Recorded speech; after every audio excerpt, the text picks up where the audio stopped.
Welcome. In front of me is an iPhone 14 Pro Max, and today I'll show you a couple tweaks and tricks you can do on this phone.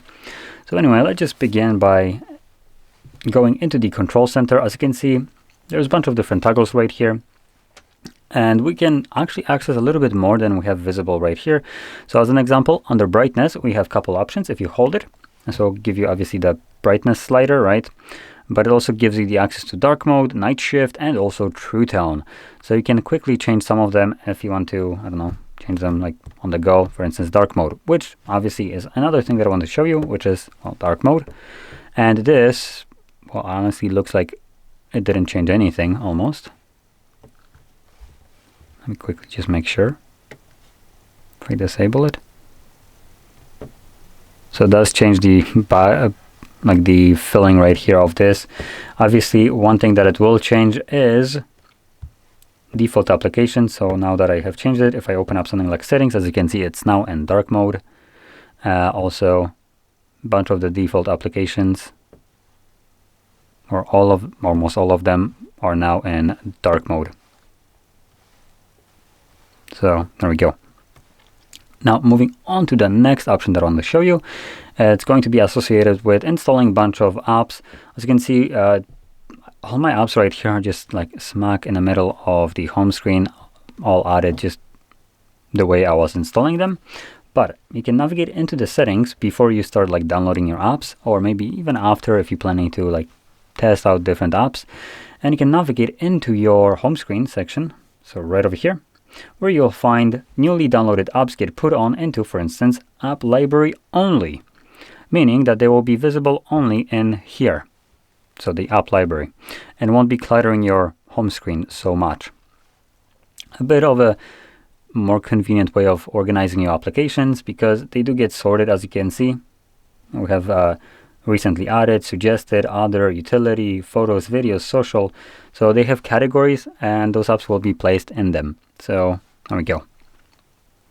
Now, another thing that I want to show you when it comes down to organizing your home screen is the moving your applications. Now, normally when you hold your app and you just drag it, everything goes into like this jiggly mode.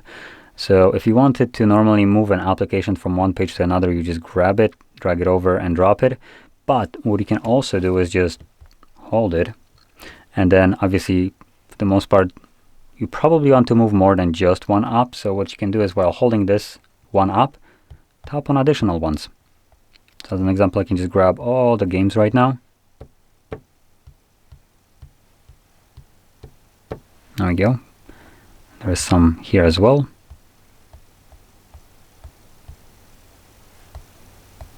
I think that's all. So 26 of them, and I can just swipe to the side. And for instance, oh, that's newly added. Well, there is no games folder. I guess I can just drop it right here. Boom, there we go. And now, as you can see, all the apps are gone from here, and I have just a little bit more organized device. Now, let's move over to the next one, which also will be on a home screen, and this is just a one-handed mode. So if you have the need to just access your phone while only using one hand, you can quickly do this by just swiping down right here. So like from this portion, just quick swipe down all the way, and it extends your phone, or technically moves the display from top to bottom. Not sure why it just closed it automatically. There we go. And you can also access things like your control center, though it does not want to cooperate in this kind of way. So it just turns off the one-handed mode, as you can see. Kind of dumb in a way, but still it allows you to reach apps just by holding the phone in one hand pretty easily, right? So there we go. I can easily reach everything right here, even the control center.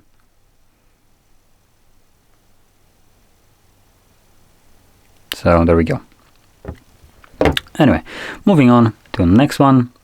It's going to be customization of your home/lock screen. Now, my home screen has like very bland wallpaper, but I can change it. So anyway, let's lock the device, and then hold your finger on the lock screen. Let's do it again. It will tell me to put in my passcode. So I'm going to do so, and then it goes into this editing mode right here. So we have a bunch of like pre-made options right here for home screen and lock screens. You can also create your own right here, because you do have the options to change like clocks and stuff like that. So let's go into customize. Here it asks me, how do I want to change wallpaper for home screen, lock screen. I can go, for instance, right here. I can choose a wallpaper from my library. I just select this one. I choose done. There we go. I can also add a blur to it if I wanted to. So there we go. I'm going to select done. And then I'll just press on it to change that wallpaper on my home screen. Normally, if you go through settings, you would need to change for both home screen and lock screen wallpaper, but this way you can change it only on one. You can also see, should be able to edit this.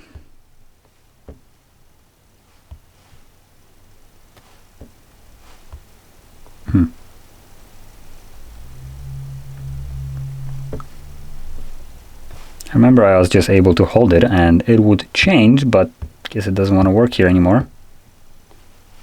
No, I'm not going to mess around with it. You can try it out yourself. So anyway, let's move over to the next one. And also, I believe the last one. So what I wanted to touch upon is something that I won't be able to show, which is the magic eraser. This allows you to edit your photos. Actually, there's two things that I'm actually going to show you. One that actually still works, but for this, I'm going to capture a photo first. Set up later.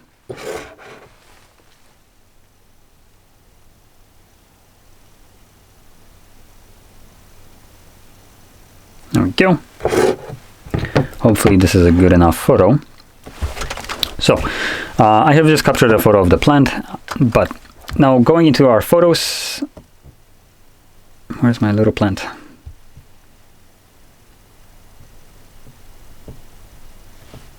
There we go. So as you can see, there's my plant and a bunch of other things. But what you can do is right now, for instance, hold this plant. For some reason, it selected plant on the keyboard. But as you can see, it kind of like lifts it up. And from here, you can, for instance, select share. And this will allow me to save just this cropped portion. So save image as an example.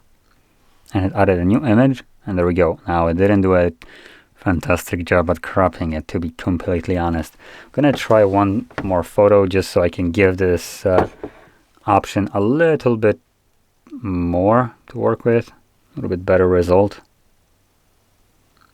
Because this one was actually really bad. In general, this option works really well. There we go. Now let me just kind of flip it. I guess it's already flipped. Let's see.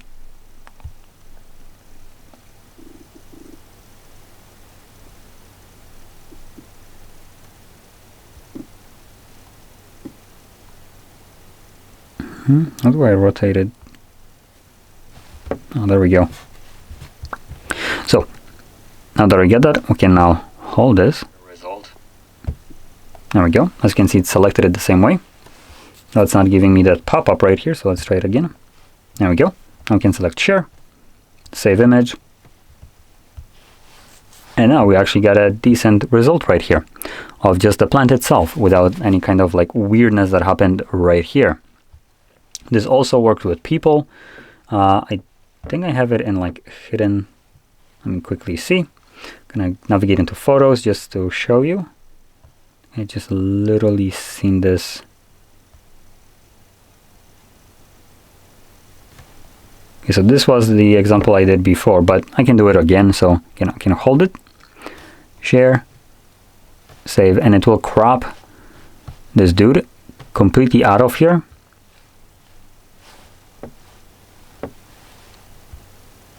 And there we go. So as you can see, he's cropped completely out of the photo. Before we had the white background, now there's like nothing around him. So you can just paste this whatever you want. If you zoom in, you will see that it's not as great. As you can see, some like Not the best cropping ability right here, but it is done really quickly and automatically. So some here.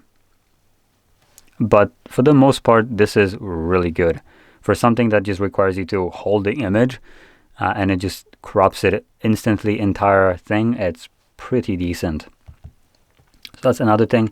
And one more thing that I wanted to show, which I can't, is the magic eraser, which should be accessible by just opening up something like a photo, selecting edit, and having tools option right here in between, which would include under tools the magic eraser. But the magic eraser decided to magically erase itself out of existence, and it's not here. And honestly, I have no idea where it went. I've done the iPhone 14 on different ones, and it was there. Where the heck is this one? So normally it should be somewhere, like there should be an option between the auto and exposure. There should be an option called tools. And in tools, you'll find below magic eraser, which you just press and then circle around the thing that you want to just completely remove. It will crop it completely and try to use like AI processing to fill it up with whatever is supposed to be behind it. Now, the more complicated the scenario is with a lot of changing things. For instance, if I would have like complete mess of, let me just bring up everything right here. It's like this mumbled jumbo mess, right?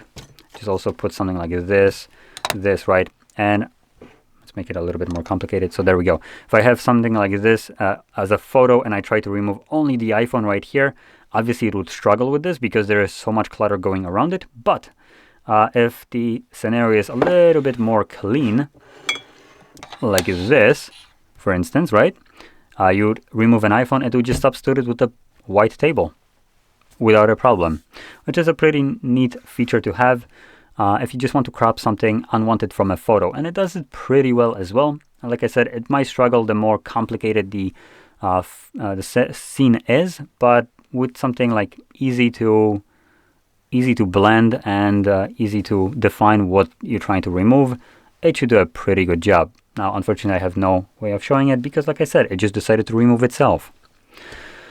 So with that being said, this would conclude everything that I wanted to show you. So if you found this video helpful, don't forget to hit like, subscribe, and thanks for watching.